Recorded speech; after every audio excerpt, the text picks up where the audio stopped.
trazer ao programa uma notícia muito importante de dentro do governo Trump. Algo que foi pouquíssimo noticiado no Brasil. Na última quinta-feira, o Andrew Ferguson, presidente da Comissão Federal de Comércio dos Estados Unidos, o órgão responsável pela proteção do consumidor americano contra práticas comerciais enganosas ou desleais, ele enviou uma carta para todas as Big Tech, as grandes empresas de tecnologia dos Estados Unidos. Estou falando aqui de Meta, Google, X, Microsoft, Apple e etc. E o que diz a carta? Os americanos prezam, com razão, pela primeira emenda e sua garantia de liberdade de expressão. Compreendemos que a grandeza e a prosperidade da América decorrem, em grande medida, de seu zelo inabalável pelo livre intercâmbio de ideias. E isso tem a ver até com o que eu disse ontem, na minha entrevista no Metrópolis, né? As pessoas, Paulo, vale a pena você ter problemas na economia para lutar contra a ditadura? Ora, uma economia só pode inovar se houver livre intercâmbio de ideias.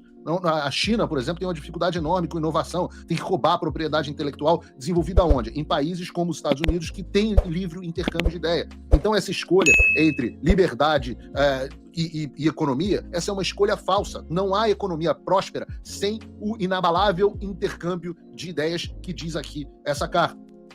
Que continua. Sabemos, assim como sabia Benjamin Franklin, aos 16 anos, quando escreveu no The England Courant sobre a persona de uma viúva de meia-idade chamada Silence Dogwood, que, abre aspas, sem liberdade de pensamento não pode haver sabedoria e não pode haver liberdade pública sem liberdade de expressão.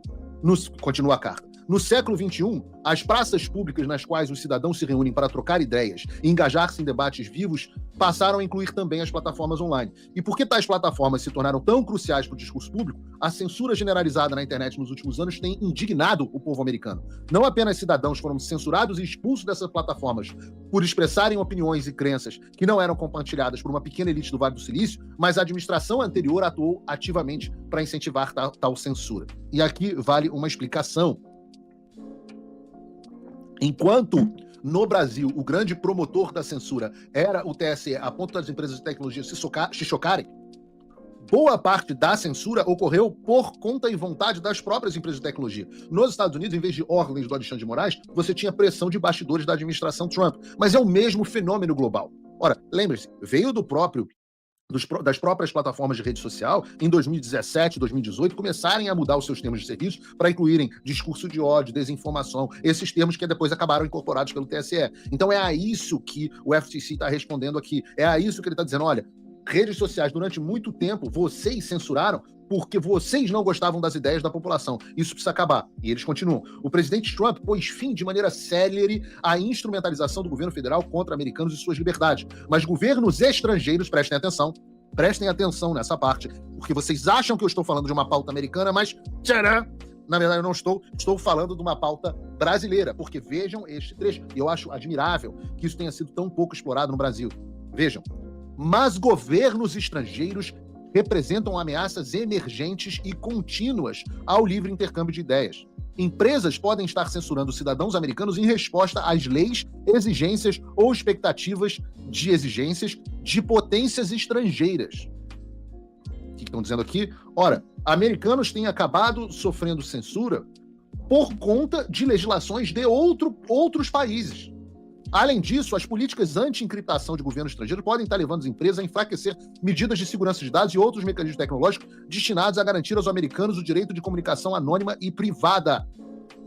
Especificamente, tem ocorrido inúmeras tentativas recentes de governos estrangeiros de pressionar a sua empresa a censurar conteúdos ou a degradar a segurança de seus usuários de seus serviços. Vejam, quando o Alan dos Santos tem os seus dados nos Estados Unidos, ou Paulo Figueiredo, solicitados a uma empresa americana por uma corte brasileira, que é especificamente o tema da ação do Rumble e da Trump Media contra o Alexandre de Moraes, é a isso que o FTC está se referindo. Eles dizem, estou preocupado que essas ações de potências estrangeiras para impor censura e enfraquecer a criptografia de ponta a ponta corroam a liberdade dos americanos e os submetam a inúmeros males, tais como a vigilância por governos estrangeiros. Alô, Alexandre? E o aumento do risco de roubo de identidade e fraude. Também me preocupa que empresas como a sua, ele está mandando para a empresa de tecnologia, para todas elas, possam simplificar a conformidade com leis, exigências ou expectativas de exigências de governos estrangeiros, censurando americanos ou submetendo-os a uma vigilância estrangeira ampliada, mesmo quando os pedidos do governo estrangeiro não exigem tecnicamente isso.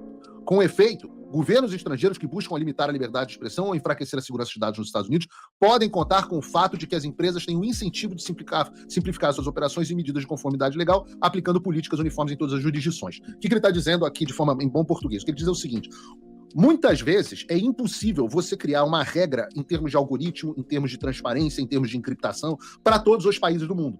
Então, o que a elite global resolveu fazer? Putz, Donald Trump ganhou nos Estados Unidos. Acabou o negócio de censurar o discurso da direita e o discurso popular nos Estados Unidos. O que a gente pode fazer? Ora, vamos aproveitar os grandes mercados de redes sociais, onde a esquerda está no poder, e vamos criar leis nesses mercados. Por quê? Porque as empresas de tecnologias, como elas não conseguem criar regras diferentes, né, que chama de geofencing, né, geocerca, não conseguem criar geocercas em todas as jurisdições, elas fazem uma regra geral. E aí falam assim, olha, vou colocar nos meus termos de serviço que todo mundo vai ser mais ou menos censurado. Vou criar um algoritmo que vai censurar discurso político de direita no mundo inteiro, porque é mais fácil.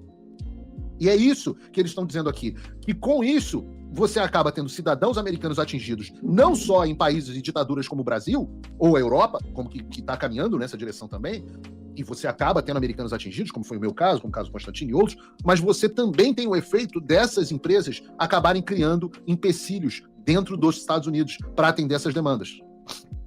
O que eles dizem, então?